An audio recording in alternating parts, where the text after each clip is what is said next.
National Weather Service in Chicago has issued a severe thunderstorm warning for northwestern LaSalle County in north central Illinois until 3:45 p.m.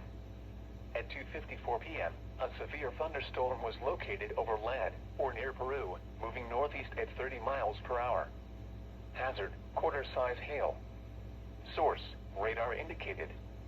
At 2:32 p.m., quarter-size hail was reported in Bureau, Illinois. Impact, damage to vehicles is expected. Locations impacted include Peru, LaSalle, Earlville, Troy Grove, Prairie Center, and Triumph. Including the following interstates: Interstate 39 between mile markers 58 and 71.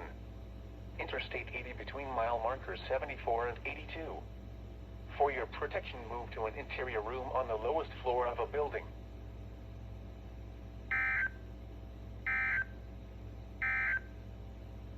This is NOAA's weather.